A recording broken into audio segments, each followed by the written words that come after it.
The next question is from Tahir Sultan from United Kingdom. Is it allowed to have pension after one... Gaafiin itti aantu Xaahir Sultaaniin United Kingdom irraa gaafatamte. Namni tokko dalagaa mootummaarraa eega soorama baheen booda maallaqa sooramaa fudhatuun ni hayyamamaa? Deebisaa sooramaan wal qabatee maallaqa sooramaa fudhatuun rakkoo takka illee hin qabu. Dalagaa mootummaa yoo dalagaa dhaabbata dhuunfaa yeroo dheeraaf eega hojjetteen booda maallaqa sooramaa fudhatuun rakkoo hin qabu. Garuu qabxiin beekamuu qabu. Maallaqni sooramaa mootummaan yookiin dhaabbilee dhuunfaatiin namaaf kennamu ribaa yookiin dhala qabaachuu danda'a. Sababni isaa dhaabbileen mootummaatis tahee kanneen dhuunfaa wayita mindaa hojjetaa tokkorraa maallaqa sooramaa muran maallaqa kana akkaawuntii dhala qaburra kaayan. Boodarratti wayite isin soorama baatan maallaqa kana fudhattanii itti fayyadamtan. Akkuma nuti hundi beeynu dhala nyaachuun haraama. Rabbi ifatti Qur'aana kabajamaa keessatti suuraa Al-Baqraa suuraa 2ffaa aayaa 278 fi 279 irratti ammoo yoo waanin itti isin ajaje kana dalagaarra oolchuu baattanii ribaa nyaattan duula Rabbii fi Rasuulli isaa isinitti duulan beekadhaa jedhe. Dhala nyaachuun badii gurguddoo keessaa takka. Badii guddoo qofa je'ee hin dhiifne. Rabbii fi ergamaan isaa lola isinirratti bananii beekadhaa je'ee nu akeekachiise. Imaam Addahabiin kitaaba isaa kan Kabaa'ir jedhamu keessatti dhala yookiin ribaa badiiwwan gurguddoo keessaa sadarkaa 12ffaarra kaa'e. Ergamaan Rabbii sallallahu alaihi wasallam hadiisa Mustadrak al-Hakiim keessatti sadarkaan dhalaa irra xiqqaa jedhamu akka waan zinaa haadha wajjin dalaguutti lakkaawamaa jedhe.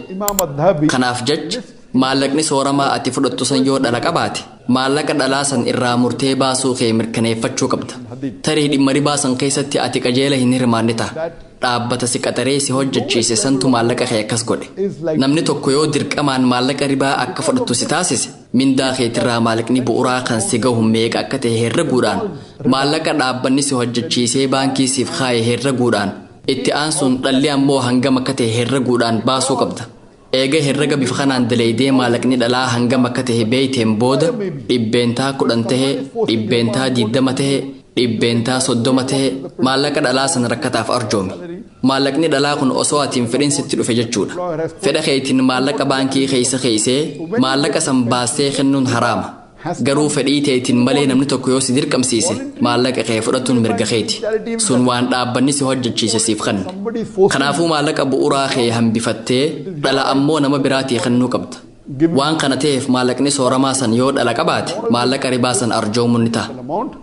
Maallaqni sooramaa sun baankii islaamaarraa yoo argame biyyoonni musliimaa hedduun maallaqa san sirna takaaful jedhamuun waan kaayaniif fudhatuun humaan qabu. Takaaful seera baankii islaamaatti maallaqa sooramaa ittiin kaayani.